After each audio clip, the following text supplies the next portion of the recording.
acho que é uma contribuição também que a gente leva, né? E é natural do graduando, né? Porque eu já passei por isso, de achar que se não tem o ótimo em muito pouco tempo, não tá bom, né? E a vida real, né, é bem diferente. Sem dúvida, sem dúvida. Não é tão simples você encontrar uma solução para esses problemas na prateleira. Nós temos que desenvolver as próprias soluções. Até falando em relação aos alunos, né? Vários alunos enxergam a programação como montar pedaços de código já existente, no lugar de fazer o seu próprio código. Isso acaba deixando eles muito dependentes de soluções prontas. Nosso time, o que nós mais fazemos são os próprios códigos, os próprios modelos, os próprios algoritmos. E isso tem sido fundamental, porque não só agrega um valor muito fundamental, né? Esse lado proporciona os alunos a desenvolver as próprias soluções, no lugar de ficar tentando encaixar o que já existe e gerar uma solução. Pod House, tudo sobre inteligência artificial combinada com inteligência de negócios. Apresentado por The House. Oi amigos, bem-vindos ao Pod House, o podcast da The House. Nós estamos iniciando a 3ª temporada e a gente vai iniciar em alto nível. Dessa vez a gente não vai trazer um case, a gente não está trazendo um cliente, mas a gente está trazendo aqui um parceiro de longa data que faz um trabalho sensacional e não é num dos grandes centros do país. Aliás, está virando um grande centro, né? E acho que é um pouco disso que a gente quer falar hoje. Um grande centro do ponto de vista tecnológico e de formação de talentos. Para falar com esse amigo aqui, a gente tem pessoas novas, outros sócios que não tinham participado até então conosco e agora estão participando. Estou eu aqui, o Fábio Ferrareto, que é meu comparsa aqui em todos os podcasts praticamente. A gente tem o Matheus aqui com a gente, o Matheus Silva, que é um sócio-diretor nosso, fundador da The House também, está com a gente desde o princípio, primeira vez que está participando do podcast. E a gente tem o Anand, que é um professor da Universidade Federal da Paraíba, um dos cabeças aqui em otimização e analytics no Brasil. Matheus, você quer apresentar? A gente passa para o Anand? Vamos lá. Oi pessoal, tudo bem? Prazer estar aqui. Fábio, Rui, Anand. Eu sou o Matheus, sou diretor de operações da The House. Então trabalho aí junto com os projetos, com os times e tenho um background técnico, né? Sou da computação e fiz mestrado em computação. Daí que eu conheci o Anand, né? Há 16 anos atrás. E a partir daí a gente, né, se manteve uma amizade que culminou nessa parceria que a gente vai explicar aqui hoje. Anand, então primeiro eu queria te agradecer de estar aqui com a gente hoje, contando um pouco dessa história, a sua história e um pouco dessa parceria. Então eu queria pedir para você se apresentar e a partir daí a gente começa. Muito obrigado pelo convite, é uma satisfação enorme estar com vocês. Essa parceria com a The House é sensacional. Bom, meu nome completo é Anand Subramanian. Eu sou professor associado da Universidade Federal da Paraíba e também sou coordenador do Logistics and Optimization Group, o LOG, lá da UFPB. Eu acho que eu posso esclarecer algumas curiosidades. Meus pais são indianos, por isso que eu tenho essa cara e esse nome. Então, meus pais foram para o Canadá nos anos 60 estudar. Meu pai fez doutorado na Universidade de Waterloo. E depois vieram para o Brasil, viraram professores da UFPB nos anos 70, como eu falei. Minha mãe fez doutorado depois na USP São Carlos. Eu tenho um irmão canadense, que hoje também vive no Canadá, mas ele é canadense, filho de indiano, criado na Paraíba, estudou na Escola Americana de Recife. Enfim, tem uma história interessante também. Eu trabalho com otimização há 20 anos, que é minha principal área de interesse. Comecei em 2005, eu fiz trabalho de conclusão de curso nessa área. Lá eu conheci o orientador do Matheus remotamente, que é o professor Marconi da UFOP, que é uma pessoa muito inspiradora. Fiz graduação e mestrado com o professor Lucídio, lá na UFPB, e doutorado em computação na Universidade Federal Fluminense, sob orientação do professor Luiz Satoru Oshi e do Eduardo Shoa. E lá onde eu conheci Matheus, né, em 2008. E eu ingressei na UFPB como professor em 2011 e estou lá desde então, desenvolvendo atividades de pesquisa, docência, mais recentemente de disseminação científica, com um podcast que eu organizo também. E tem sido realmente um grande prazer contribuir para a área de otimização aqui no Brasil e no mundo de ângulos diferentes. E essa parceria com a The House, ela faz parte da minha história também. É realmente uma satisfação imensurável poder contribuir com vocês, colaborar, um aprendizado constante e abrindo oportunidades para os nossos alunos lá da UFPB. Legal. Legal, Anand.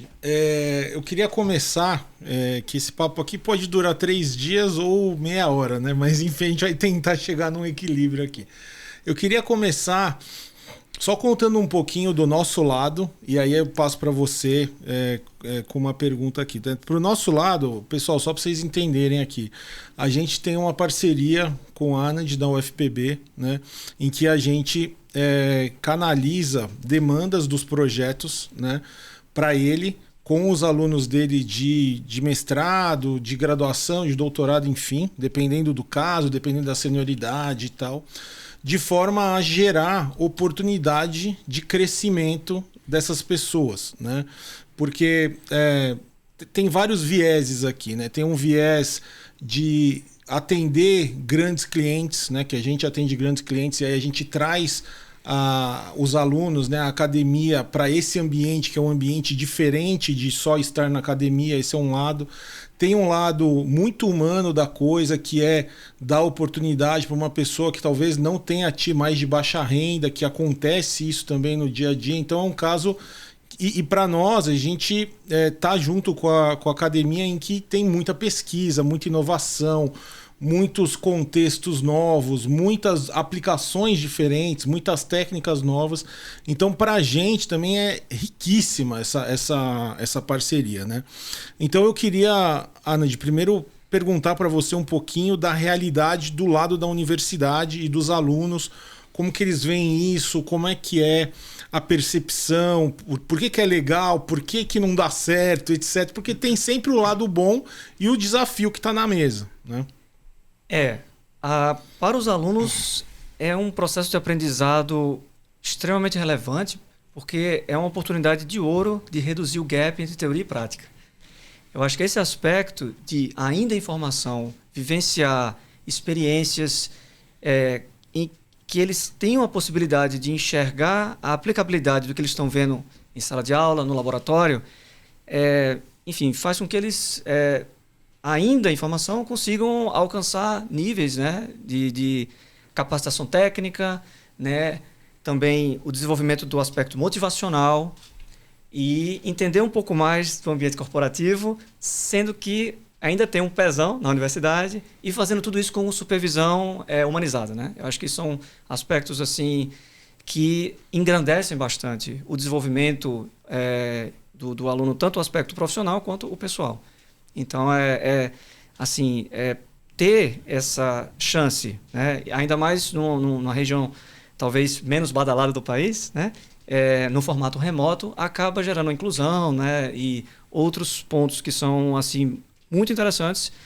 E eu vejo com muito bons olhos essas oportunidades e tenho visto, né, em primeira mão os ganhos e como eles têm crescido bastante, né, nesse processo, ainda como alunos de graduação, depois como alunos de mestrado. Então, enfim, é um saldo assim, extremamente positivo.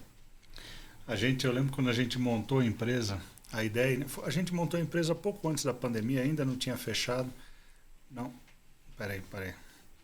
Eu montou a empresa durante 21, a pandemia. 21, durante a pandemia, é verdade. Então volta aí. A gente montou a empresa no meio da pandemia e na época a gente montou a empresa com sede em Belo Horizonte para alavancar as universidades que existiam ali. Então a ideia realmente era montar uma empresa tradicional, que ia ser presencial, etc. E a pandemia, o negócio não abria, a gente começou a abrir para... Né? Então, olha, quais são as outras possibilidades de parceria? E assim, a gente encontrou vocês ali na UFPB, e assim, eu diria que foi mais do que uma grata surpresa, porque o negócio conectou de uma forma, e assim, não é só a qualidade de ensino de vocês, etc. Acho que a postura dos alunos também, sensacional. Assim, as pessoas que nós temos trazido ali da universidade, a gente não tem nada para falar, né? E assim, acho que seria legal a gente passar um pouco, número 1, a parceria, no que consiste a parceria, até para dar um passo atrás, né?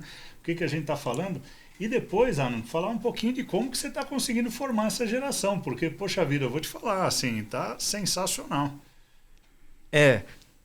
A parceria começou em janeiro de 2022, né?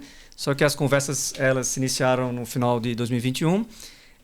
Como a gente já discutiu aqui, né? Eu conheço o Matheus há 17 anos. Inclusive, eu estou revendo ele pessoalmente depois de 16. É uma satisfação enorme. E a gente se reconectou, né? Nós, na época, quando estudávamos na UF, né? A Universidade Federal Fluminense, né? A UF. A gente chegou a ter produção acadêmica em parceria, né? Temos um artigo científico publicado na revista juntos.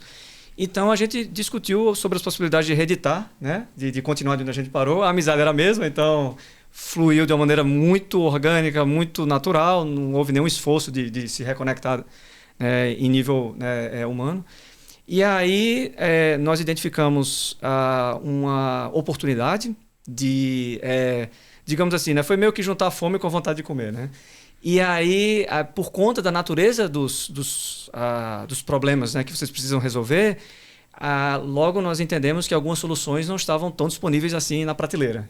E aí o aspecto de inovação acaba sendo imprescindível, né, aliado às práticas de pesquisa e à experiência que a gente tem, né, na universidade, por exemplo, desempenhando algumas atividades de pesquisa. Isso fez com que rapidamente nós concluímos que a parceria poderia render frutos né, bastante promissores. Então, baseado, né, obviamente, primeiramente numa amizade de longa data muito bem estabelecida, aliada a uma afinidade técnica e a uma necessidade de incluir aspectos de inovação nas soluções que vocês precisam propor para os clientes, entendemos que era uma chance de ouro de unir forças. Então foi mais ou menos assim que se deu.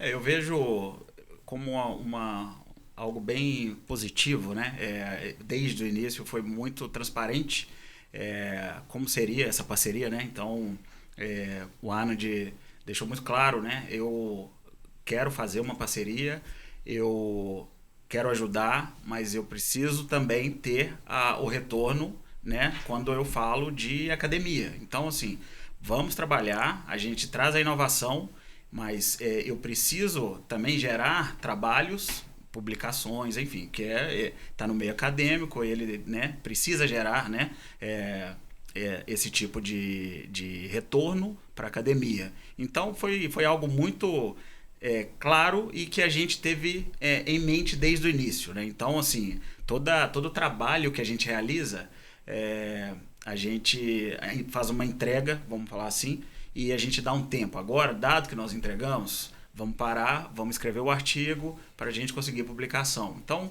tem aí, né? Não é aquele nervosismo de projeto, né? Então, a gente precisa saber cadenciar os trabalhos para que, né, os dois lados saiam ganhando. Exatamente, né? A The House ela sabe respeitar o tempo de desenvolvimento de alguns trabalhos que requer um esforço de pesquisa. Você está navegando em águas, às vezes, né, turbulentas, em que você não tem uma previsibilidade de quando você vai efetivamente entregar algo, mas isso é conduzido de uma maneira muito tranquila, né? É claro que existem responsabilidades, as entregas precisam ser feitas, mas ao mesmo tempo existe um ritmo cadenciado que é imprescindível para desenvolver as soluções com calma, né? Rui, você me perguntou sobre o aspecto de formação dos alunos, né? Como é que a gente faz, né? Eu tinha sempre uma confiança, né, no potencial dos nossos alunos. O nosso grupo de pesquisa em particular é composto de alunos espetaculares, né, que têm um desempenho acadêmico em termos de nota assim, incrível, mas também eles precisam também assim, complementar a formação, né, através de atividade de pesquisa e tudo, eles acabam tendo essa oportunidade com o nosso grupo, mas quando a gente traz a aplicação da indústria, né, de casos reais, a coisa tem um sabor diferente. E aí você tem um senso de propósito, às vezes, maior, você entende que está tendo que aprender toda aquela carga matemática, algorítmica, enxerga um fundamento e um propósito naquilo. No fim. Isso. E aí, como o Matheus falou, sobre a importância da gente também olhar para publicações e como é que a gente faz a disseminação científica, né, dos nossos avanços e descobertas, a The House ela é incrível como a gente tem espaço para isso. E a gente, através da nossa parceria, nós publicamos artigos em congressos, fizemos apresentações em congressos. A gente vai comentar mais adiante, né, de um caso que a gente também publicou um artigo em revista científica de renome internacional, né? Então, essa preocupação que eu tenho na formação dos alunos, eu gostaria de acrescentar que não é só técnica, mas o lado mais humano também. Então, acho que vocês perceberam, né, que não é só a capacidade de entregar soluções, né, de otimização, no nosso caso, né, de alto nível, mas também a postura, né, a humildade, assim, é fácil você lidar com eles, né? Existe uma noção, né, isso é desenvolvido no laboratório, né, trabalho em equipe enfim, outras características nesse sentido, que acabam dando uma condição mais positiva e tranquila de desempenhar as atividades. Né? Sensacional. E hoje, assim, vocês falaram alguns pontos importantes. Vocês falaram da geração de cases, né, das gerações dos white papers e os pontos de vista que vocês estão apresentando em eventos, da formação das pessoas. E hoje, assim, como é que a gente está trabalhando na prática? A gente tem custeado bolsas? Como é que está funcionando isso daí, Matheus? Tá. Hoje a gente tem, né, no nosso time de pesquisa e desenvolvimento, nós temos hoje 4 estudantes, né, 2 de mestrado, 2 de graduação, com o Anand, né, e eu com a supervisão junto com o Oscar Porto, outro sócio nosso, certo? Então a gente fomenta, né, essa pesquisa através de bolsas, tá? Então a gente tenta seguir aí os padrões do mercado de bolsa de mestrado, a bolsa de pesquisa para graduação, acredito eu que é até maior, né? O valor é mais interessante. Além disso, a gente garante o Anand com a gente por um tempo, né? Porque precisa de uma supervisão. A gente não quer braço, a gente quer inteligência, cabeça. A gente quer cabeça, exatamente. Então, é necessário ter uma supervisão, tanto técnica quanto do nosso lado, para que isso funcione bem. E no paralelo, né, que eu acho que também tem uma importância tão grande quanto a questão de fomentar o laboratório, né, que eu acho que o Arno pode falar um pouco mais. A gente, através dessa parceria, a gente também consegue ajudá-los, né, na melhoria do ambiente de estudo, de trabalho. Tá? Sem dúvidas, né, um retorno para a universidade. Então, o aporte, né, da The House, nesse sentido, contribui para que a gente tenha uma construção de um ambiente físico mais apropriado para desempenhar algumas atividades. Os alunos ficam mais motivados a encontrar um espaço que às vezes não é comum na universidade pública, né? Vocês sabem as dificuldades enfrentadas. E aquilo faz com que eles, né, sintam parte de algo especial. Ao entender isso, né, tanto na parte dos alunos, né, como nós, professores, que aquilo foi possível através de iniciativas unindo, né, a empresa, a universidade, acaba, inclusive, desmistificando para muita gente, né, esse processo. Que às vezes pensa, não, isso é uma via de mão única. Não, de jeito nenhum, né? Tem que ser uma via de mão dupla. E isso, eu acredito, eu gosto de acreditar que nós conseguimos fazer com bastante competência, né? E acaba, mais uma vez, levando a ganhos, não só em termos de formação, como foi discutido, mas esse aspecto também de contribuir para que nós tenhamos um ambiente mais propício, adequado para realizar as atividades, né, de pesquisa, principalmente. Sensacional. Teve um ponto que você mencionou, que vocês dois mencionaram na realidade, a respeito do timing de projeto, porque o cliente, a hora que ele contrata o projeto, você tem princípio, meio e fim. E o timing da pesquisa, que às vezes a gente está trabalhando em alguns assuntos tão inovadores que você vira praticamente uma pesquisa em paralelo. Aquela pesquisa em paralelo, ela não segue a dinâmica de projeto. Como é que vocês cadenciam essas duas coisas? Então, isso eu acho que foi até uma sacada, né, bem interessante desde o início, né, o que a gente tenta fazer? A gente evita de colocar os alunos que estão trabalhando com pesquisa em projeto. Só que, muitas vezes, o que o aluno está estudando é uma parte da entrega do projeto. Então, o que a gente vem fazendo, né, há muito tempo, à medida que a gente vai sentindo a evolução de uma proposta, a gente starta a ideação da modelagem, né? Então, olha, deve vir um projeto assim, assado, né? E se a gente tem o conhecimento, a gente tenta desenhar o problema para começar a trabalhar na modelagem de uma forma simples, começa com algo pequeno e vai crescendo. Então, assim, resumindo, a gente tenta antecipar um novo projeto para quando ele for vendido, a gente está 2 passos à frente para garantir que a gente consiga continuar naquela cadência e não impacte a entrega final pro cliente, no caso, certo? E nessa antecipação é uma oportunidade que nós temos, por exemplo, de olhar para a literatura, de entender onde nós estamos pisando, se o buraco é muito embaixo, né? Então você precisa de tempo para digerir sobre a complexidade do problema, mesmo que nós não temos acesso, mesmo sem ter acesso às informações detalhadas, mas aquilo é fundamental para a gente poder até estimar quanto é que seria o tempo necessário para investir no desenvolvimento, a criação de modelos e algoritmos e até sua implementação. Então, essa abordagem de se antecipar, né, e já prever oportunidades interessantes no formato de POC, por exemplo, né, tem um benefício bem grande porque retira aquela pressão, né, principalmente do estudante. Por outro lado, também traz aquele tempo necessário tempo de imersão necessário para desenvolver a familiaridade com o problema, entender o que já tem na literatura, observar o que é reaproveitável, o que nós temos de expertise que dá para se encaixar nisso aí, e assim por diante, né? Então, eu vejo assim como uma estratégia muito bem bolada, né? Matheus sempre tenta estar à frente, né, dessas situações e evitar surpresas que, na verdade, não tem como evitar, né? Mas assim, a gente está preparado para reagir, né, a essas surpresas. Uma coisa que eu queria comentar também, nesse negócio da cadência, né, que eu acho que é interessante.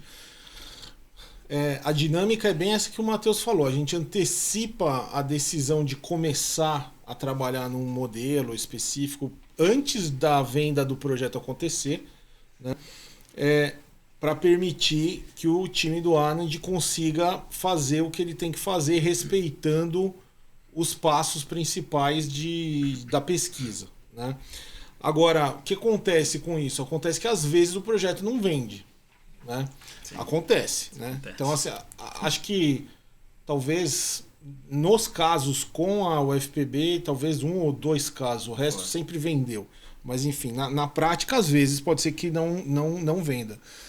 E aí eu acho que a gente conseguiu formatar a nossa cabeça aqui, né, internamente, para fazer o quê? Para enxergar essa parceria não como uma mão de obra para entregar um projeto, mas uma parceria para gerar conhecimento e que talvez a gente use no momento 0, mas talvez a gente use no momento 3 ou 4 lá na frente, talvez em outro cliente, etc. E para isso, a gente tenta produzir... Então, assim, tem alguns segredos, né? Eu queria ouvir de vocês um pouco, que às vezes a gente pega a base de dados pública para conseguir que eles comecem a trabalhar. Às vezes a gente faz um NDA com o cliente, captura dado anonimizado, né? Então tem alguns segredos para fazer isso acontecer. Eu acho muitas vezes, né, como tem essa antecipação, então a gente não tem o dado, né? Muitas vezes a gente tem que fazer a pesquisa para entender um pouco mais o negócio, porque a gente vai muito visita o cliente, né? A gente tem casos aí, né, de discussões de projetos futuros, e que aquela segunda visita gera para a gente um certo entendimento daquilo. A gente precisa ir na internet, né, no Google, entender mais para aí montar uma base, né, fictícia, uma estrutura de dados, né, vamos falar assim, para começar o trabalho, entendeu? Então, tipo assim, muitas vezes a gente imagina restrições que vão existir, que no final não existem, né? Então, o problema fica mais complexo do que a realidade, né? Mas é o caminho que a gente vê para viabilizar, né? Porque se a gente esperar o cliente assinar, a gente entrar na fase de entendimento, aí a gente vai ter que acompanhar o projeto. E aí a gente vai ter o tempo curto, não vai ser o que a gente quer, né? O tempo que a gente precisa, certo? Isso, e durante esse processo de tentar entender o problema, trabalhar com dados artificiais e propor um protótipo, né, de uma solução inicial, muitas dúvidas surgem. Então, quando vocês vão novamente lá falar com o cliente, algumas perguntas elas acabam sendo até cirúrgicas, né? Você vai num ponto bem específico e em otimização você muda um epsilon, né? Um detalhezinho, aquilo tem um efeito considerável nos métodos. Então, entender o processo, ainda que de maneira incompleta, é muito enriquecedor para diminuir o tempo necessário para o entendimento completo, uma vez que isso a oportunidade for proporcionada, né, pelo cliente. E, ao mesmo tempo, também dá tempo das ideias serem desenvolvidas. Isso que é uma coisa que você muito bem falou, Fábio. Nem tudo vai dar certo e nem todos os projetos que a gente desenvolveu foram vendidos, né? Vocês. Mas ter esse tempo para maturar, né? Para refletir, para pensar em ideias, porque é algo essencialmente intelectual, né? E trabalhar com os dados ainda incompletos e alguns artificialmente gerados tem se revelado uma alternativa bem viável, né? E também, Anand, não deixa de ser um pouco da realidade, porque assim, você chega no cliente, não tem um pedaço de dado que você ia precisar, então aí você tem que ver como que você vai gerar aquilo, às vezes não tem como gerar, e daí você tem que trabalhar sem aquele pedaço. Então assim, a gente vê muito, né? Não, a gente vai fazer um modelo de... Aí não é otimização, mas é um modelo de previsão, o que quer que seja. Não, tem que ter a curacidade de 97%. Cara, não vai ter, entendeu? Não vai ter. Por quê? Porque não tem o dado, porque você tem que fazer alguma aproximação e tal. O ponto é gerar conhecimento para suportar a decisão o mais próximo possível. Exato. E o ponto é o possível, né? Da realidade de cada cliente. Exato. Uma coisa que a gente se beneficia muito é a experiência de Matheus, porque ele já enfrentou vários casos e ele consegue muito bem antecipar algumas restrições ou alguns pepinos em função do histórico que ele tem, né? Sim. Eu acho que tem uma diferença, né? Aí entrando um pouco nas abordagens analíticas, o prescritivo para o preditivo, vamos falar assim, o preditivo. Se você cria uma base totalmente fictícia, treina um modelo, testa, você tem os indicadores ali que vou te falar, o modelo está muito ruim, entendeu? Sim. Então você acaba sendo penalizado, porque na hora que você tiver o dado, você vai ter que treinar o modelo de novo e vai ter que seguir, né, os passos todos novamente. O prescritivo, a otimização, você pode criar um dado fictício e ele vai te dar uma solução estranha. Mas a restrição tá criada, as variáveis estão criadas, então assim, você não perde o trabalho. Você salva muito tempo. Você salva muito tempo. Exato. Entendeu? Quando ele fala de preditivo, prescritivo, só para explicar para a turma que está em casa, o preditivo, a gente está falando de prever futuro, etc. Então a gente está falando de inteligência artificial, estatística. Prescritivo baseado numa previsão de futuro, qual é a melhor forma de endereçar esse problema, quais são as melhores ações que eu tenho que tomar para entregar um número, ou um plano, etc., que aí entra a otimização, né?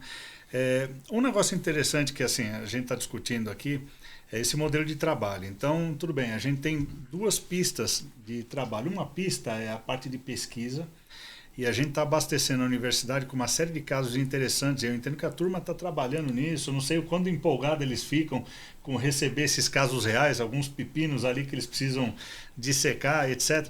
E a gente tem uma outra pista, que é a turma que eventualmente já se formou e está caindo para dentro dos projetos, né? Então, assim, esses dois mundos, eles caminham meio que em paralelo, mas eles não se comunicam mais ou menos, né? E uma coisa que eu tenho percebido é o seguinte: hoje a gente está numa época que a cultura está mudando bastante. Então, a turma reclama da geração nova que não é comprometida e não sei o que. Assim, esse papo existe em tudo quanto é lugar. Soma-se a isso que você tem o trabalho remoto extensivo, muita gente trabalhando remoto, e isso daí não forma cultura nas empresas. Então você tem uma agenda de trazer as pessoas de volta para formar uma cultura corporativa. E o que eu percebo nessa parceria é que, tudo bem, as pessoas que estão trabalhando ali na academia, que estão trabalhando com pesquisa e desenvolvimento, o negócio está voando. E aí, Anand, você deve ficar em cima da turma ali cobrando. Só que as pessoas que vêm para outra pista, que é a pista de trabalhar com a gente, que voltam ou como estagiários ou como funcionários, Pô, esses caras têm uma baita postura na frente do cliente, são super comprometidos. E eu queria que você falasse um pouco, o que você sentiu aí? Poxa, você está há bastante tempo dando aula e formando pessoas, né? O que você está sentindo, número um, nessa mudança de cultura e qual é o segredo que você tem para formar gente com essa postura, né? Você dá porrada nos caras ali? O que acontece? Conta um pouco pra gente ali o que está acontecendo. É bicho. mais fácil eles me agredirem, né? Meu tamanho aqui não é... Então, uma coisa que é interessante se fala em trabalho remoto, Isso. mas eles estão dentro do laboratório. Então, o trabalho propriamente dito com a The House e o UFPB, ele se configura de forma remota por conta das características geográficas, mas eles estão ali um do lado do outro. Então, eles estão presenciais. Eles estão presenciais. Então, os meus alunos sabem que eu faço muita questão que eles frequentem o laboratório, porque para mim é uma coisa muito sagrada, né? Muitas habilidades acabam sendo desenvolvidas por estar em grupo, né? A socialização é um processo muito fundamental na formação e com o passar do tempo eles vão se acostumando, vai entrando na rotina deles, eles acabam então entendendo como aquilo os engrandece, né? Enquanto indivíduos. Então essa relação, né, da cobrança que é inevitável, né, e tudo mais acontece presencialmente. Não é algo que é puramente remoto, que o estudante, o aluno, a aluna está sozinha ou sozinha na casa deles e não falam com ninguém. Não é assim. Existem os encontros frequentes, né? O pessoal sabe como eu adoro ficar dentro do laboratório. E acaba que o trabalho é remoto, só que com a aura presencial. Isso é super interessante. Eu acho que você cria uma ética de trabalho que até a turma que sai, porque isso aí a gente está falando da turma que está na primeira avenida, que é a Avenida da Pesquisa. A hora que a pessoa se forma e está trabalhando conosco depois como funcionário, esses caras não estão trabalhando da universidade, eles estão trabalhando de casa. Sim. E eles mantêm essa mesma pegada, essa mesma postura. Assim, a impressão que dá é que o cara já trabalhou numa grande empresa, já tem... A comunicação com o cliente é super boa, a gente nunca teve um problema de comunicação. Então, pô, parabéns mesmo. E uma coisa que eu notei também, né, de alguns projetos que a gente fez junto, é que a cultura que está lá, ela chega aqui. Então, assim, às vezes a gente tem um analista, um cientista de dados, ou um engenheiro de dados, que não é do time do Anand, mas está interagindo com os caras do time do Anand. Essa cultura, ela chega aqui, óbvio, não igual, mas ela chega aqui.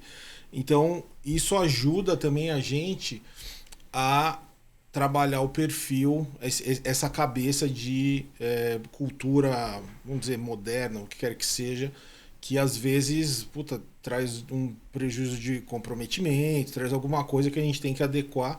Nos times mistos aqui com o time do Anand, esse problema é muito menor. Muito menor.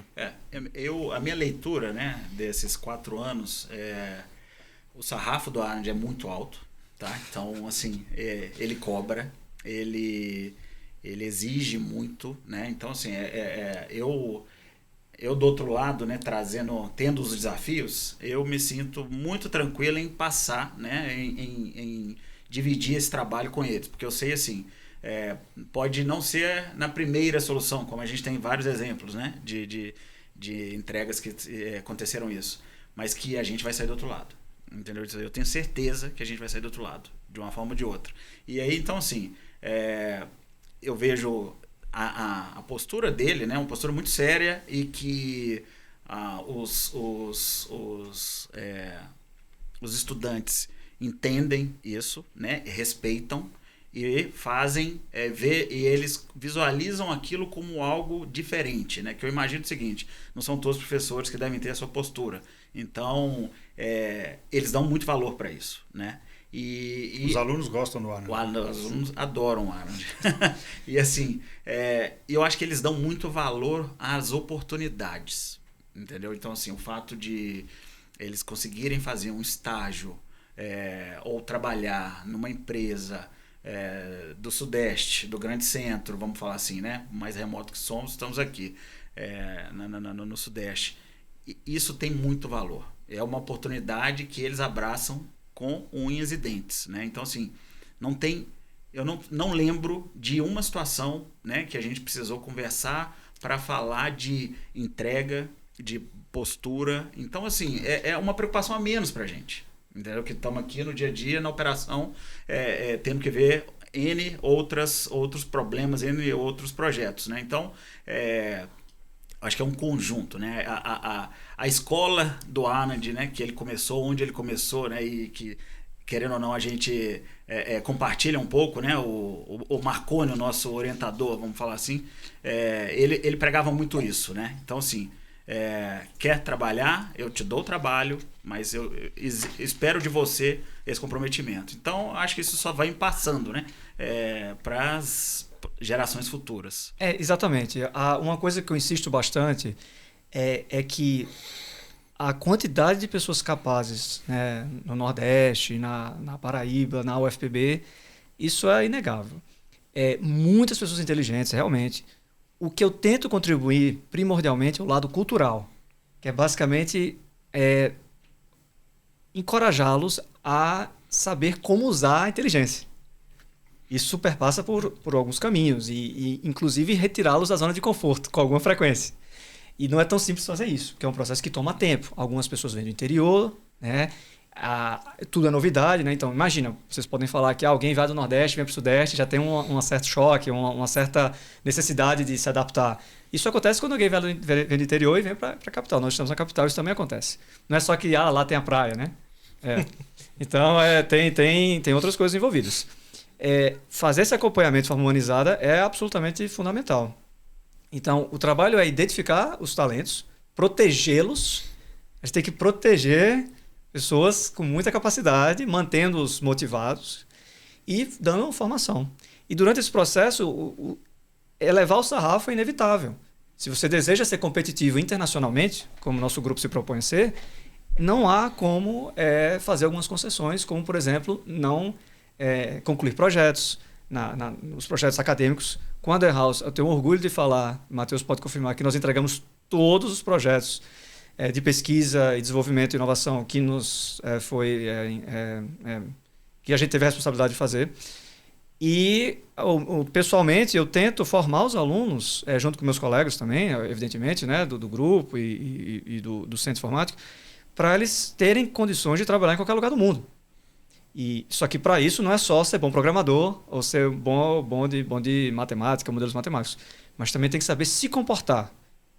E o que o Matheus falou sobre eles abraçarem algumas oportunidades, dar valor a elas, e entender que aquilo não surgiu do nada, né? Isso é fruto de muito trabalho, faz com que eles realmente tenham essa postura de ética de trabalho, como o Rui mencionou, diferenciada.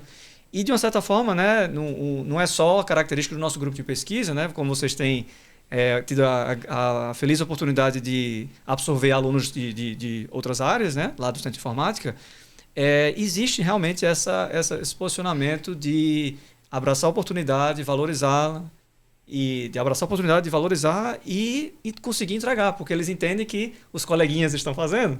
Então, se eles não corresponderem, vai ficar uma situação até desfavorável para eles, né? Então, essa cultura de grupo, né? Você tentar elevar o nível pelo exemplo e fazer com que as pessoas demonstrem que é possível alcançar alguns patamares, né? Que para alguns parecia uma coisa muito remota. Alto, né? Exatamente. Então, eu trabalho muito esse aspecto de ambição, que às vezes eles não sabem nem sonhar, né? Para eles parar de ter problema em casa ou parar de ter dificuldade financeira, já está bom. Às vezes é muito triste, né? Às vezes tem situações que os alunos têm que se virar, né, para conseguir estudar, tem limitação financeira, problemas, instabilidade familiar, isso tudo pesa. Mas se a gente consegue, de alguma maneira, oferecer instrumentos, caminhos para que eles possam sonhar, isso não tem preço. Tá? Então, a The House faz parte desse processo, desse caminho. E a gente fica bem orgulhoso com isso. Agora, eu te perguntei uma coisa ali no começo, acho que você esqueceu de... E a mudança cultural? Como é que você vê essas gerações? Como é que está mudando a cultura dessa molecada? E eu tenho uma filha que vai começar engenharia no ano que vem. O que eu falo para ela, meu? Estuda, só isso. Esse é um assunto... que, no final é um pouco da visão de futuro do mercado, de que essas pessoas vão estar inseridas, né? Quer dizer, Hoje você está formando os profissionais que vão ser sêniores daqui a alguns anos, né? Como é que você... Quais são os skills, né? É um pouco disso que o Rui está querendo saber. Mas ao mesmo tempo acho que é um assunto um pouco espinhoso, né? Bem espinhoso, concordo. Então, né? Eu leciono para os calouros, né? Que lá na Paraíba a gente chama de feras. Então, eu consigo acompanhar essa transição da escola para a universidade em primeira mão. Por lecionar há 14 anos, eu consigo também perceber a mudança de mentalidade, de posicionamento, de postura. Um que me preocupa bastante é essa questão do imediatismo, usando os termos mais modernos, né? Brain rot, né? que o pessoal fica ali muito no TikTok, nessas celular, coisas. Aí acaba assim, vou usar uns termos um pouco fortes, mas assim, atrofia o cérebro, né? Infelizmente, né? Há estudos que demonstram isso, inclusive. Então, a dificuldade de reter atenção para conteúdos de maior duração acaba se tornando limitada. Então, é como se você tivesse que se desdobrar para alcançar um engajamento maior. Mas, por outro lado, né? Ao mesmo tempo que isso, a gente às vezes fica olhando com muita preocupação toda essa questão de redes sociais e coisas relacionadas, mas também eles acabam ficando bem antenados em relação ao lado tecnológico. E aí onde entra o lado cultural, de novo, né? Se você dá um direcionamento, dá uma base, inclusive fazendo com que eles filosofem sobre o papel que eles têm na sociedade, para que eles vão usar a computação, não só enxergar como eu quero aprender a programar e ser desenvolvedor. Incutir neles a importância de pensar de forma inovadora, entender que para você ter longevidade, competitividade como pessoa física e jurídica no mercado, você não pode não pensar em inovação. É algo completamente fundamental. E às vezes eles chegam lá, por não estar num ambiente muito industrial, muito corporativo, esse distanciamento, né, desse lado acabam impedindo que eles desenvolvam uma cultura, uma mentalidade mais ambiciosa e mais ousada, né? E aí, com esse formato, por exemplo, remoto com a The House, isso acaba, né, essa distância acaba se diminuindo. Eles começam a enxergar as possibilidades, começam a perceber que eles precisam mudar a postura, interagindo com pessoas, com clientes, eles olham, né, como é que eles têm um exemplo, né? E duas coisas que eu insisto muito: você precisa de role models, né, de modelos, e de exposição à diversidade. Exposição à diversidade cultural. De interagir com pessoas de outras culturas, outras raças, que falem com sotaque diferente. Isso tudo contribui bastante para o indivíduo bater no liquidificador e conseguir produzir algo diferente.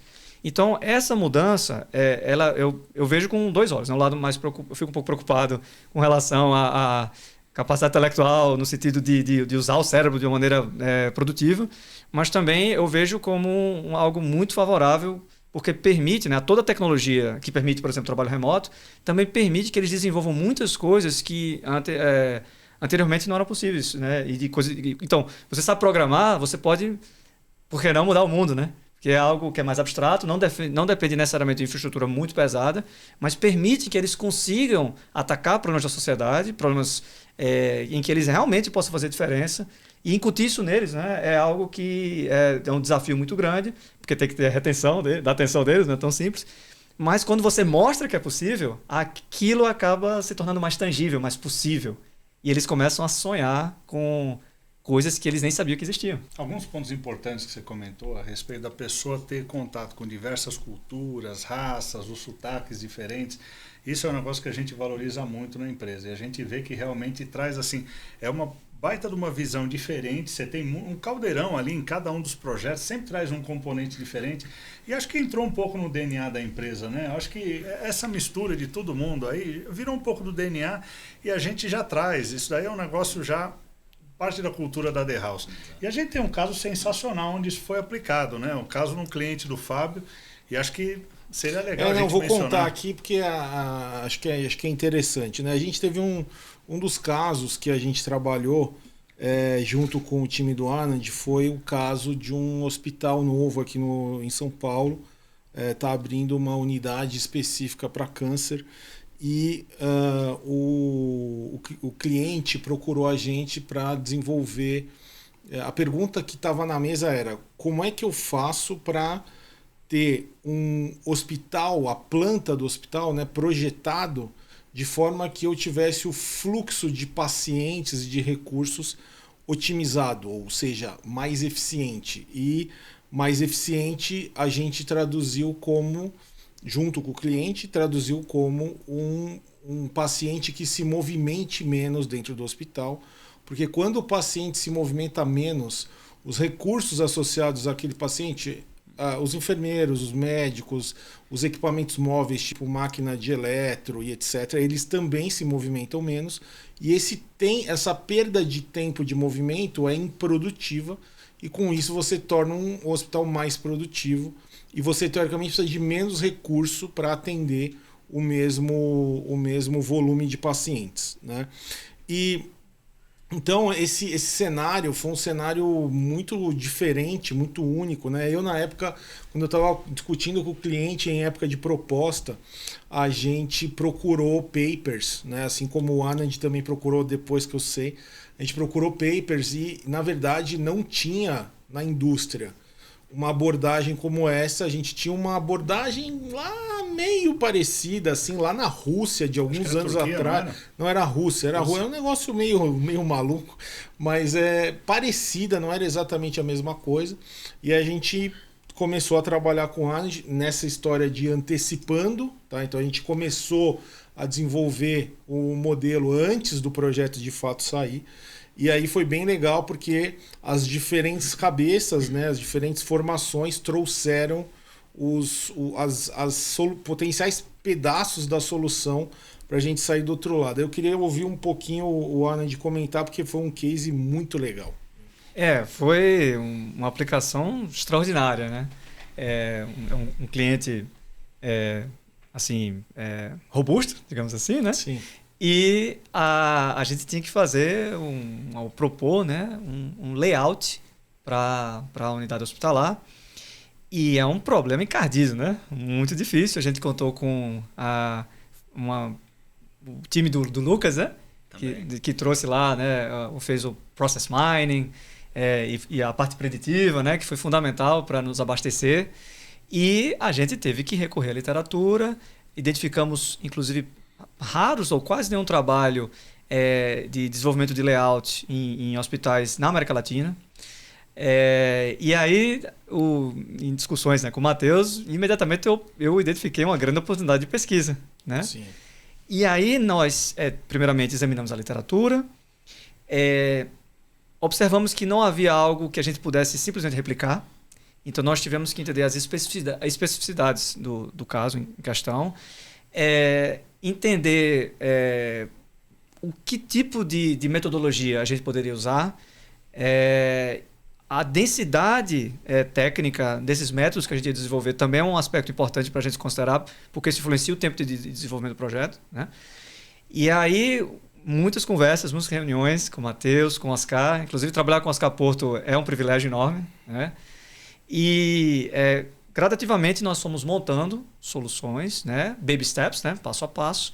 Primeiro vamos otimizar um andar, depois vamos ver como é que a gente faz isso entre andares, como é que é esse fluxo, usa elevador, usa escada, onde é que a gente vai colocar determinados departamentos do hospital. Tem algumas exigências assim específicas, como um determinado andar tem que ter uma vista legal para o paciente, tem que colocar lá.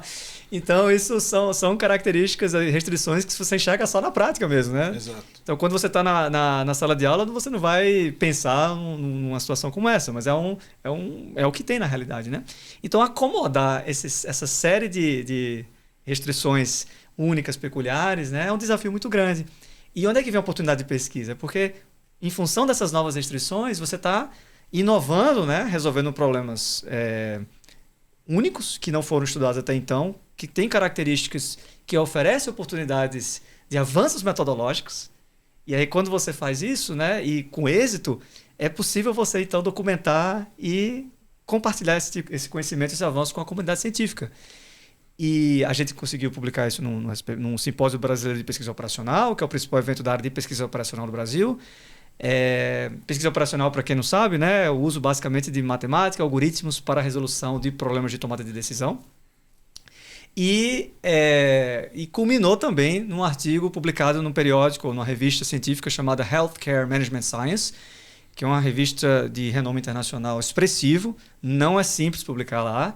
E por conta do nosso caso, né, da aplicabilidade, né, de trazer algo aqui na América Latina e a originalidade metodológica foi suficiente para os revisores, né, os editores entenderem que nossa contribuição era bem relevante. Então, acho que isso coroa essa parceria, né, e demonstra que, de fato, há uma iniciativa que olha para a pesquisa de uma maneira especial e não só olhar para o desenvolvimento da solução em si. Então, essa contrapartida para o nosso grupo de pesquisa, né, isso acaba virando um TCC, que é um trabalho de conclusão de curso. Tem trabalho, né, em andamento que tem tudo para virar trabalho de mestrado, dissertação de mestrado. Então, eles acabam matando 2 coelhos, né? Sim. Resolvem um caso real e já tem material para gerar trabalho acadêmico. Então, essa parceria aí foi magnífica. E acho que tem alguns pontos complementares que talvez você não veja porque você está do outro lado, né? Então, assim, do lado de cá, o que tem coisas interessantes aqui? Então, abordando um pouco do tema de cultura, diferentes culturas e tal. Então, a gente tinha numa mesa um mestrado, né? ou um graduando, um mestrando ou graduando do time do Anand, modelo matemático, tal, etc. Tinha eu, que sou engenheiro civil, e tinha uma enfermeira do cliente trazendo coisas, as dores da enfermeira. E assim, eu já tive em mesas parecidas com essa, até com pessoas mais sêniores, que tinha bloqueio de assim, a enfermeira está falando, mas ela não sabe do que ela está falando. Né? Eu já vivi isso em outros carnavais. Né? E isso não acontece aqui. Né? Então, esses valores, né? Essa cabeça que é formada ali, ela é muito importante para esses times multiculturais, multidisciplinares, o nome que a gente quiser dar, para sair do outro lado. E cada vez mais a gente sabe, né, que a gente trabalha muito em equipe, quanto mais dispar forem as pessoas, maior a probabilidade de você ter uma solução quase que única, vamos dizer assim. Então, essa é uma coisa legal para colocar. E uma outra coisa, só para talvez o pessoal tangibilizar mais, né? Então, quando a gente fala de um hospital com um layout eficiente, o que a gente queria com esse projeto? A gente queria saber, por exemplo, se no primeiro andar a gente punha o pronto-socorro ou os boxes de infusão para fazer quimioterapia ou as salas médicas para os consultórios médicos, por exemplo. No andar 2, a gente queria saber se a gente punha o centro cirúrgico com 15 salas ou o laboratório para processamento de anatomia patológica e por aí vai. Então, era literalmente posicionar cada área do hospital em cada lugar de forma que os pacientes andassem menos. Então, era isso. E a gente construiu, o time do Anand, junto com o nosso time, montou um modelo que, respeitando as restrições, o estacionamento não pode ser no 6º andar, tem que ser no subsolo. Essa é uma das restrições, né? Que até foi uma comédia, porque no primeiro modelo a gente rodou sem essa restrição e o modelo gerou o estacionamento no meio do prédio, porque todos os pacientes passam por ali. Mas enfim, é uma outra discussão. Mas respeitando essas restrições, onde colocar cada área do hospital de forma que o paciente se movimente menos, e com isso sim eu tenho um fluxo eficiente. Né? Daí, para mim, a importância da equipe multidisciplinar. Exato. Né? Porque você tem a enfermeira, você tem quem conhece a operação do hospital, no caso, você tem quem conhece a modelagem, né?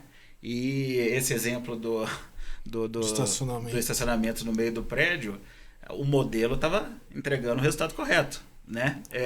Mas, obviamente, conhecimento de negócio, né? Você tem que... A arte está aí, né? De você calibrar, né? Balancear a matemática com a vida real, né? Eu acho que... E aí, quando você junta esses dois lados, eu acho que é o início do sucesso. E uma coisa que é legal, só para fechar o caso, é assim, que é a nossa vida dia sim, dia também, que é a gente sugere A para o cliente e o cliente normalmente ele não faz A, ele faz 0,9 de A, né? Ou seja, você sugere a decisão que teoricamente o modelo definiu como a melhor, mas não necessariamente o cliente vai tomar exatamente aquela decisão como a decisão que ele seguiu.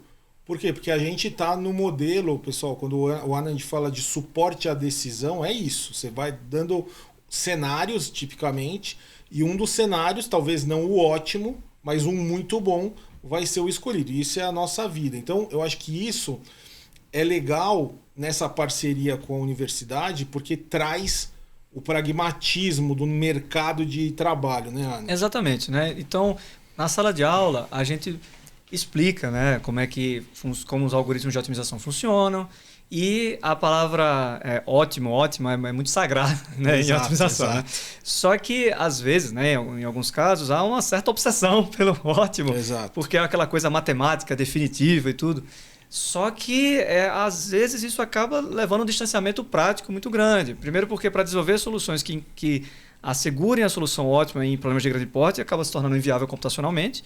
E, por outro lado, também, assim, não necessariamente aquela solução ótima ela vai servir, de fato, na prática. Exato.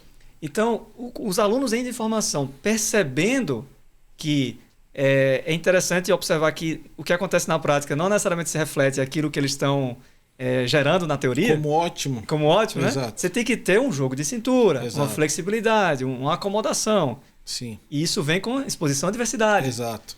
Então, quando chega lá, quando ele observa pessoas no mercado, né, como o Matheus, né, que tem um background de otimização muito, muito bom, de experiência prática de anos, ficando tranquilo que a solução que ele está entregando, matematicamente talvez não seja ótima, mas é aquela que vai ser efetivamente usada pelo cliente, os alunos percebem aquilo como uma validação. Tipo, tá ok não achar ótimo, né? Parece que você fica com uma culpa de não estar achando ótimo. Mas não precisa ser nesse nível, né? E eu queria aproveitar e reforçar, né, se for oportuno, vocês mencionaram sobre essas situações que vocês discutem com pessoas de diferentes formações. Exato. E aí, se você não tem repertório cultural, você acaba tendo dificuldade de se expressar, vai ter problema de vocabulário, você não vai entender como a outra parte pode perceber aquilo que você está falando. Cada palavra pode ter uma interpretação muito perigosa, né? Então, isso tudo precisa ser bem trabalhado. E lá no laboratório, o que nós fazemos a gente discute sobre vários assuntos, encoraja os alunos a se expressarem sobre o que eles pensam sobre esportes, música, são temas que eu adoro, inclusive, assuntos relacionados à história, política, geografia. Isso, de forma recorrente, os encorajo para que eles formulem, né, ou reflitam sobre o que está acontecendo no cotidiano, no mundo afora, né? E não ficarem, né, bitolados ou simplesmente ali dentro daquele universo de games, redes sociais e assuntos que acabam os afastando do mundo real. Então, essa noção de posicionamento do indivíduo para a sociedade, como utilizar esses conhecimentos, como tornar o conhecimento adquirido na universidade em transformar aquilo em soluções úteis, culmina num negócio que eu chamo que é a capacidade de resolver problemas complexos. Então, essa capacidade de resolver problemas complexos, ela não se resume exclusivamente ao conhecimento técnico, matemático, computacional. Você tem que entender um pouco de psicologia, você tem que entender de cultura organizacional, você tem que entender o aspecto de pessoas. Exatamente. Né? Então, esse lado mais humano, que é a marca registrada das coisas que eu me meto, né, que eu acho que, às vezes, pode não ser bem trabalhado, né, e eu tenho orgulho de falar que eu acho que é um aspecto que nós cuidamos muito bem dos nossos alunos e que isso é refletido diretamente e indiretamente nos nossos projetos e nas nossas parcerias aqui. Esse caso do hospital é sensacional. Não participei dele, mas se eu puder dar meus 50 centavos nisso daí, eu queria falar um pouquinho da visão do cliente. Porque muitas vezes o cliente fala, pô, isso daqui é um negócio da NASA, eu vou desenhar um hospital. Bicho, quantos hospitais não foram desenhados? Eu tenho 10 escritórios de arquitetura especialistas nisso. Cada um deles já desenhou 50 hospitais. E do nosso ponto de vista, a gente fala, caramba, vai fazer toda essa traquitana. E se o resultado for igual? E não foi nada igual, né? Isso daí é um negócio legal também, né? Então, acho que vale a pena até falar um pouquinho disso. Do ponto de vista do cliente, ele decidiu investir no negócio que até então ninguém tinha feito. E quando chegou no final, assim, o resultado foi muito fora da casa. Aí eles falaram, não, peraí, mas tem que ter um pouquinho de vista para o paciente, etc. Ainda assim, vocês abasteceram no sistema, perdeu um pouquinho daquele ótimo, né? Mas conectou com a realidade. Mas o resultado final para ele, assim, o benefício foi estrondoso. Então, acho que seria legal falar um pouco disso, né? Na verdade, o cliente, o presidente lá, que a gente no final fez a apresentação para ele, do layout, como que ficou e tal, ele elogiou pra caramba, porque acho que, primeiro, gerou um business case, né? Então, na prática, você vê que ele vai rodar, de fato, o Hospital Novo, respeitando as regras do Corém, porque tem todas as regras da indústria, né? De quantas enfermeiras por leito, etc. Tudo isso, mas ele vai respeitando tudo isso, ele vai conseguir rodar com um pouco menos de pessoas. Então, para ele é um custo mais eficiente, o que foi muito importante para ele, né? Mas um dos pontos principais que eu vejo é que, assim, ele soube reconhecer que o que a gente entregou é viável, né? E que é uma abordagem que não é a óbvia, né? Então, você olhando, assim, a gente, durante o projeto, né, como é que a gente mediu o benefício do projeto? A gente tinha um layout inicial que foi desenvolvido pelo escritório de arquitetura, né? E a gente tinha um layout que a gente desenvolveu com um modelo, né? E na verdade tinham alguns cenários aqui, né, desse layout. E aí a gente comparava o que a gente chamava de custo de movimento, que é quantos metros, eu não lembro, quilômetros, enfim, um paciente fictício andava de um lado e do outro, né? E era 15%, 18% a menos, então era bem significativo. E quando tanto as enfermeiras, eu não sei se todo mundo sabe, mas quem manda em hospital é enfermeira, tá, pessoal? Tem os médicos, tá, mas quem roda o hospital é enfermeira, enfim. Quando as enfermeiras olharam aquilo e compararam tal, era nítido. Do tipo, teve coisas que eram óbvias e tudo bem, mas teve coisas que eram bem diferentes, né? Teve alguns posicionamentos de algumas áreas específicas que foram bem diferentes, em especial no andar do cirúrgico ali, que é o mais nervoso do hospital. Eram, se eu não me engano, 12 salas, não lembro de cabeça. Mas reposicionamento de farmácia, reposicionamento de centro de materiais, equipamentos, e como isso influenciava nos fluxos dos técnicos de enfermagem, mas tudo isso aí ficou diferente do que estava. Foram soluções que não foram óbvias e foram muito reconhecidas. Tanto que a gente já apresentou esse case lá fora, a gente apresentou esse case aqui no Brasil acho que 2 vezes, enfim, foi bem, bem legal mesmo, né, do lado do cliente.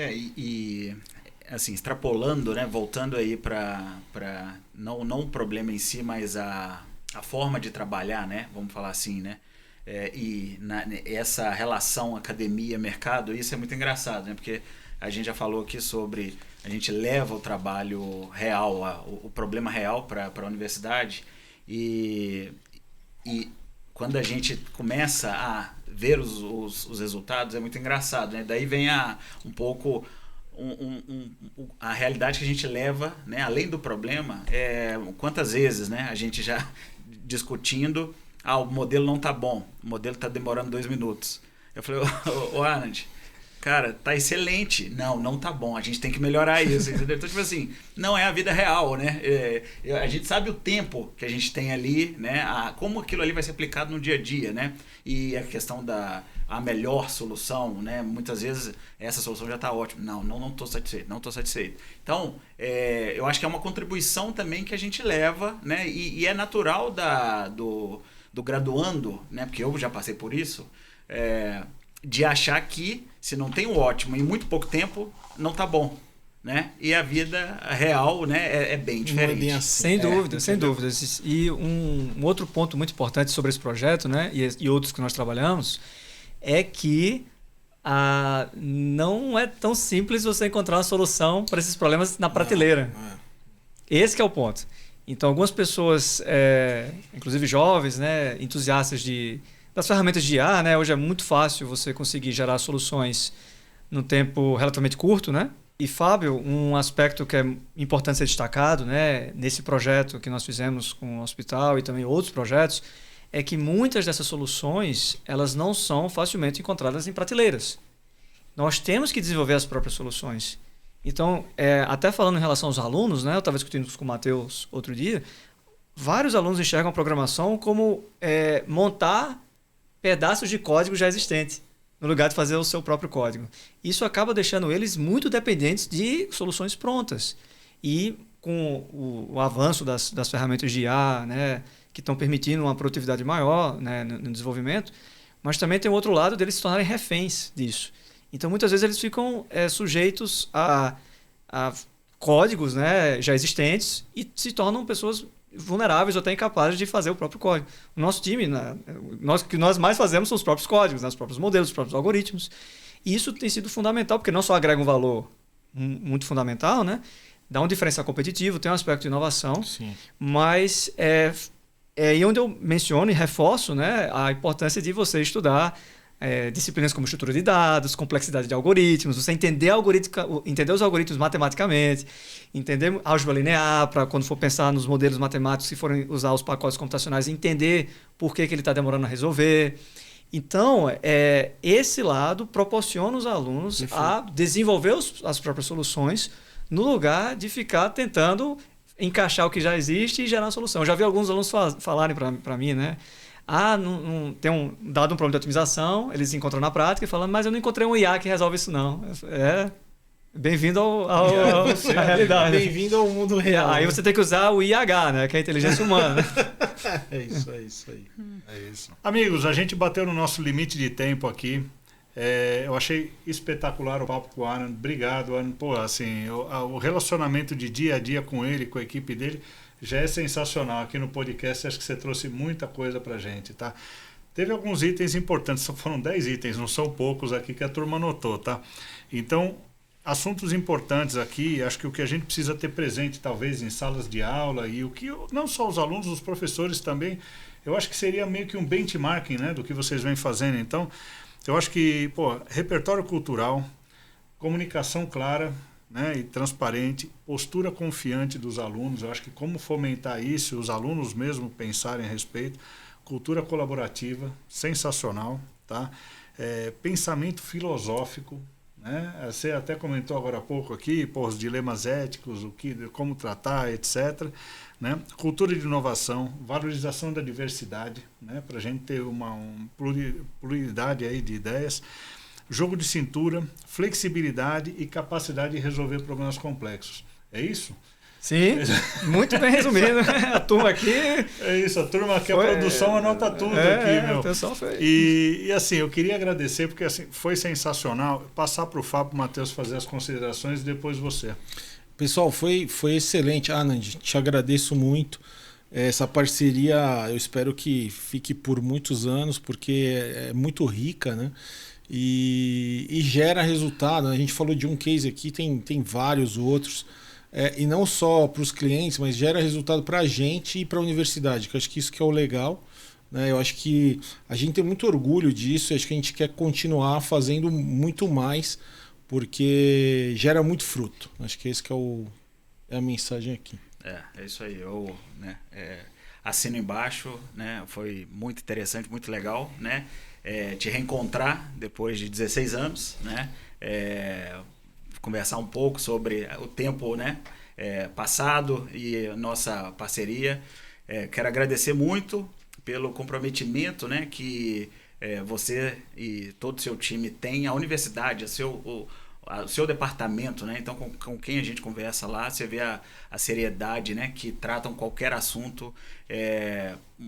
Muito obrigado por tudo, por todos os projetos, e com certeza tenho planos, né? E queremos muito crescer essa parceria, fazer novas coisas, como já estamos fazendo, né? Então, depois de 4 anos, até um ponto legal de se mencionar, a gente aí trouxemos o Lucas junto para uma linha de pesquisa nova, né? Que a gente está tentando agora testar o uso de IA com otimização.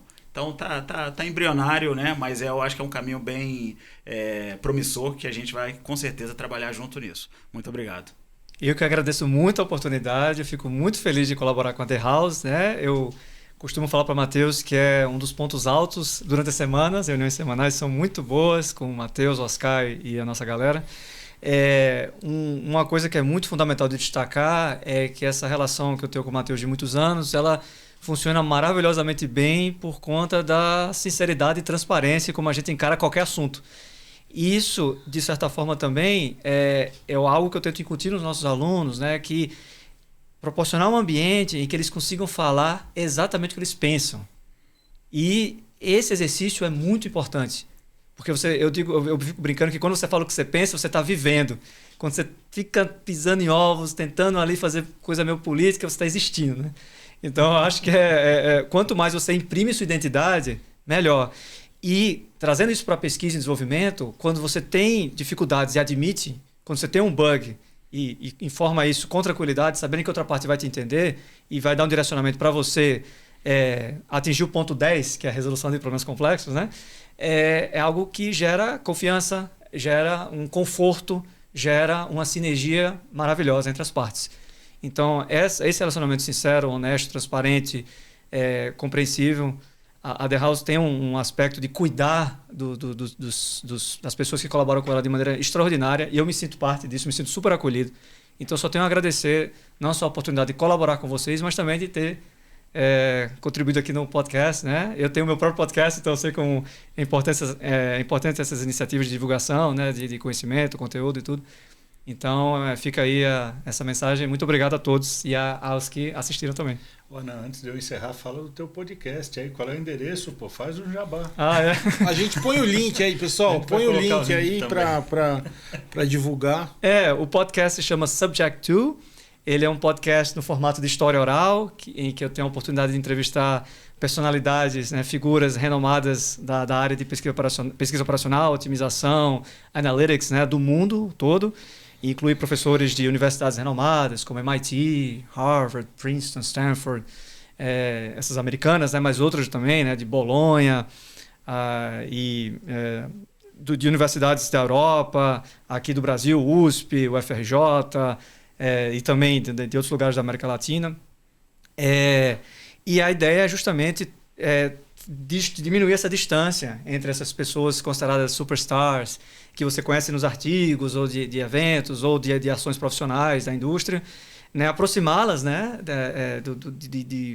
Daquelas pessoas que ainda estão iniciando na carreira. Né? Exato. E tratar de assuntos não necessariamente técnicos, mas assuntos que envolvem o background familiar, as dificuldades enfrentadas. Alguns entrevistados, né? Alguns convidados, eles são septuagenários, octogenários. Então, eles têm história de vida que hoje as pessoas dessa geração não têm a menor ideia.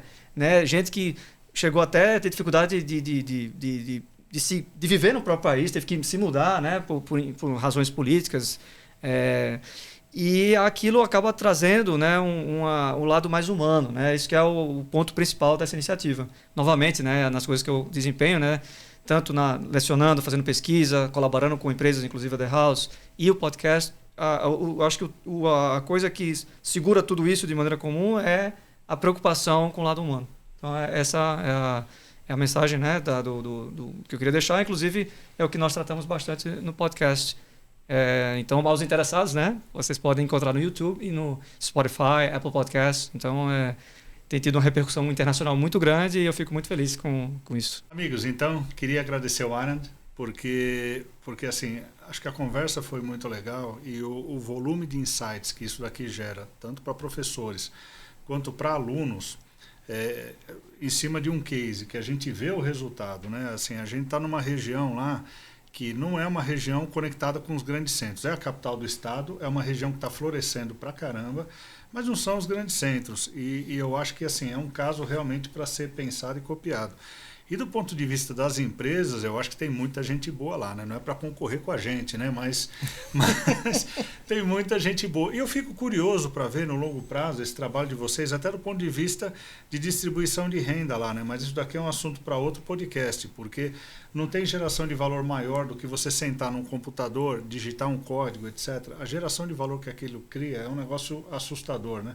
E a hora que você tem muita gente educada em codificação, em ciência de dados, seja o que for, engenharia, faz uma diferença para a região. Mas, enfim, Amigos, obrigado. Espero que vocês tenham gostado. Esse daqui foi o primeiro episódio da terceira temporada. Daqui a pouco vem mais, com muita qualidade também. Peço, por favor, que vocês se inscrevam no canal, clique aí no joinha, que ajuda bastante, e o sininho da notificação, né, Matheus? O Matheus aqui está me cobrando o sininho da notificação. Até mais, pessoal. Obrigado. Pod House, tudo sobre inteligência artificial combinada com inteligência de negócios. Apresentado por The House.